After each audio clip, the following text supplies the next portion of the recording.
is 120 degree. Any guess? Any idea? कोई idea हो तो बताइए। चलिए 2 मिनट में आपका वेट करूंगी। एनी गैस, एनी आइडिया, कोशिश कीजिए।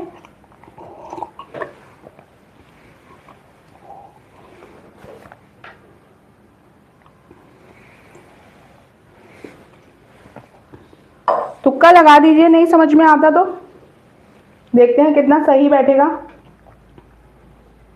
Any gas, any idea, solve कर सकेंगे इस क्वेश्चन को? क्या बताना है हमको? एंगल ADC बताना है। कौन सा हो जाएगा एंगल ADC? A, B और C, ये इसकी वैल्यू हमें फाइंड आउट करनी है। और दिया क्या है? BAO दिया है 60 डिग्री, बस, इसके अलावा कुछ भी नहीं दिया हुआ है। ये 4 ऑप्शंस हैं। एनी गैस, एनी आइडिया, करिए भाई, जल्दी जल्दी करिए, दिखाते जाइए मुझे। चलिए देखिए भाई, कैसे करेंगे भाई? कोई आइडिया लगाओगे? देखो बेटा, ट्राई करते हैं ना हम, मुझे भी नहीं पता ये कैसे सॉल्व होगा। हम जस्ट क्या कर सकते हैं? ट्राई कर सकते हैं। देखो भाई, ये 60 डिग्री है, तो जितने पहले हम क्या करेंगे इस तरह के क्वेश्चन में बेटा, जितने ज्यादा से ज्यादा एंगल हम फाइंड आउट कर सकते हैं वो कर लेंगे। फिर हम उस तक पहुंचेंगे जो एंगल हमें बिल्कुल ही नहीं पता है, क्योंकि यहाँ पे कोई भी एंगल का कुछ भी मिल नहीं रहा है ना। तो हम लास्ट में इस एंगल तक पहुंचेंगे। तो फर्स्ट ऑफ ऑल हम क्या करें? हम करें सबसे पहले एक काम, हम ये वाला एंगल निकाल लें। कौन सा एंगल? ये वाला। क्यों बोला मैंने ये वाला एंगल निकालने के लिए? ये वाला एंगल निकालने इसलिए बोला, ध्यान से देखा करो क्वेश्चन को करने के पहले।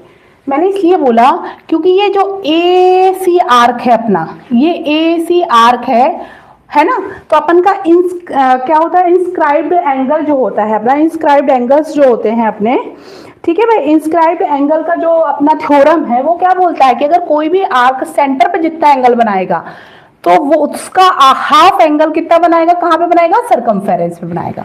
मैंने क्या बोला? कोई भी आर्क सेंटर पे जितना एंगल बनाएगा, ये देखिए सेंटर पे ये वाला एंगल बना रहे हैं ना, ये यहाँ पे, तो वही आर्क है और वही एंगल बना रहा है D पे, सर्कमफेरेंस पे। तो ये एंगल X कितना होगा?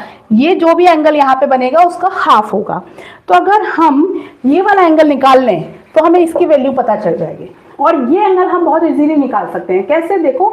देखो भाई, ये अपना डायमीटर है, ये OB अपना डायमीटर है और OA अपना डायमीटर है, रेडियस है। OB अपना रेडियस है और OAB अपना रेडियस है। इसका मतलब ये बराबर है इस वाले के।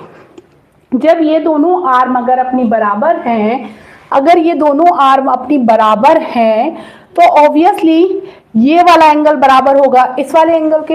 ये एंगल A जो है बराबर होगा एंगल B के, क्योंकि हमें पता है ना आइसोसेलेस ट्रायंगल जो होता है जिसकी 2 आर्म बराबर होती हैं, जैसे ये 2 आर्म बराबर हैं तो ये सामने वाले 2 एंगल भी क्या होंगे? बराबर होते हैं। ये रूल है, ठीक है भाई। तो ये अगर एंगल 60 है A वाला, ये 60 दिया हुआ है ऑलरेडी, तो ये भी कितना होगा? 60 होगा।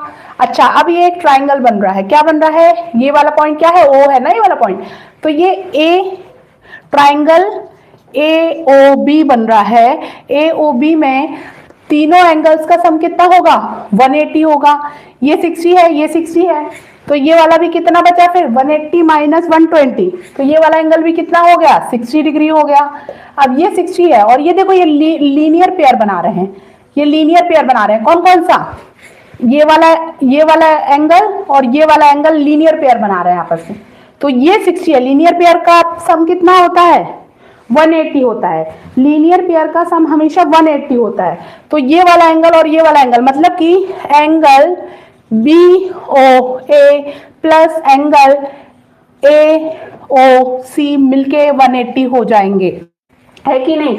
और ये 60 है, हमें पता है ये वाला 60 है, तो एंगल AOC आराम से आ जाएगा 180 माइनस एंगल AOC। ये यहाँ पे प्लस में है, 60 क्या है? प्लस में है, तो दूसरी साइड ट्रांसपोज करेंगे तो किस में चला जाएगा? माइनस में। तो कितना आ गया ये? 120। AOC की वैल्यू, AOC एंगल AOC की वैल्यू कितनी आ गई? 120 डिग्री। अब ये 120 डिग्री है, तो हमने क्या बोला था? ये x क्या होगा? Half of that angle. अब ये 120 है तो x की वैल्यू क्या हो जाएगी? 120 डिवाइडेड बाय 2। कौन सा वाला थ्योरम है ये? Inscribed angle theorem. ठीक है भाई, तो ये वैल्यू कितनी आ गई? 60। आंसर क्या आया? 60 डिग्री। Any confusion? चलिए, ये क्वेश्चन अच्छा था, बहुत अच्छा क्वेश्चन है, एग्जाम्स में आते हैं इस तरह के क्वेश्चन बेटा।